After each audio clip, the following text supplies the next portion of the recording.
Good evening and thank you for joining us. Carly, that's kind of an age-old rivalry, but this is the latest installment coming up this Friday. It is. Everybody loves a quarterback controversy. Come on, who doesn't? You got one brewing right here in good old Lloyd Minster. There you go. Fantastic. Well, we'll look forward to that. Gerard, looking forward to some good weather, it looks like. Definitely, and I don't have to say that word again, that cold word that we've been saying for the last few days. In fact, it's been a lovely day. Let's see what we're looking at right about now, please. 21 is where we've eased ourselves up to. We were aiming for 19 from yesterday and getting to 21, lovely. 28% is the humidity. We've had wind gusts from since about 10 o'clock this morning. The winds out of the south anywhere from 26 to 37 and a UV index of 4. What we're dealing with across the region, some clouds in the Cold Lake area for also a 21 there. The Battleford's enjoying the better of the blue skies at 20. We'll talk about those wind gusts and everything like that in our second segment.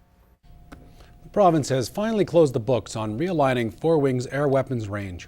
As Clayton Brown reports, with Ministers Snellgrove and Goudreau in attendance, the City of Cold Lake signed the deal, which will see the tax revenue generated by the range go to the County of Cold Lake instead of Lac La Biche. It was last February when the wing commander approached City Council to lobby to realign the weapons range. And now, 8 months later, the deal is finally complete. We've been in front of this issue since about 2008. We certainly made it a big issue with council, and it's been a long journey, and we're glad that it's finally over. We started off by creating a new municipality, and it's an improvement district, and that includes the weapons range plus 4 other townships in the northeastern part of that range. The weapons range generates nearly $17 million in revenue. The deal gives Cold Lake only 12 of the $17 million to start, but they'll gain $1 million every year for 5 years. We recognize that Lac La Biche will not get as much dollars today as they were getting yesterday. So to offset that, part of the dollars and the $5 million this year going down $4 million, $3 million, $2 million, and $1 million basically is to offset the dollars that they would stand to lose. Although now receiving the tax revenue from the weapons range, Mayor Copeland says city residents won't be seeing a decrease in their taxes. I think what this deal will do is allow council to hold the line on taxes at least, and we need to do so many capital projects from the sewage lagoons to the lift stations. The new revenue will help lift the financial strain of those projects off the residents' shoulders. In Cold Lake, Clayton Brown, Newcap News.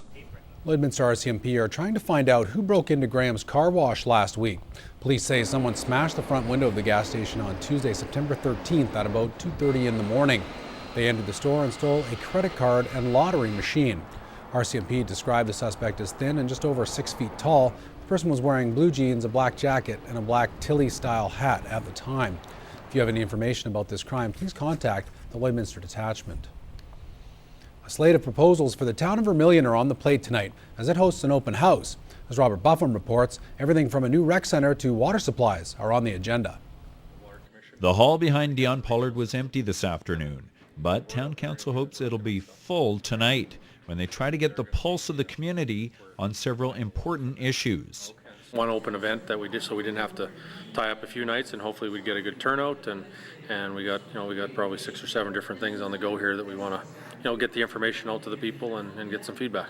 Topics that are front and center include plans for better town water, along with a proposal that would see this old public library, along with the rec center, replaced, something staff here think is overdue. It's time to upgrade this facility. It needs some work done on the structural as well as in the basin. But whether the new facility goes ahead will depend on support from within the community.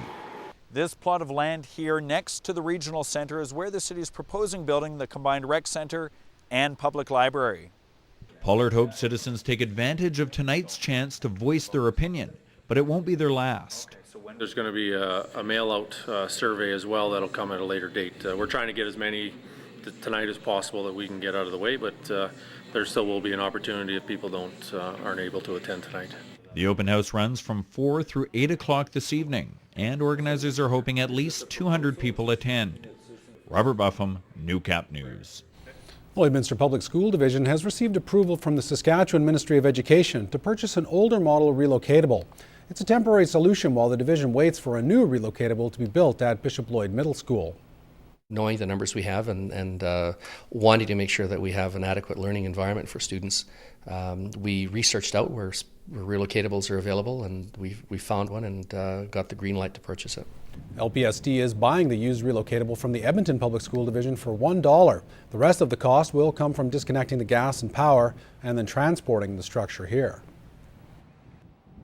That brings it to about $16,000, and then the balance of the total cost then of $68,000 is made up with transportation out here and then putting it on blocks and doing the reverse process where we get it ready so the gas and power are hooked up. Due to a change in the tendering process by the Saskatchewan Ministry of Education, the new relocatable may not be here until as late as February 1st, a delay Diachuk says isn't acceptable for their overcrowded school. Bishop Lloyd certainly has experienced significant growth when compared to the other buildings as well, though. So right now the kids are actually using the staff room as their classroom, and we'll be returning the staff room back to our teachers so they have more access to the workroom space and the staff room that they typically would have. The Public School Division is hoping the temporary structure will arrive within a week and a half.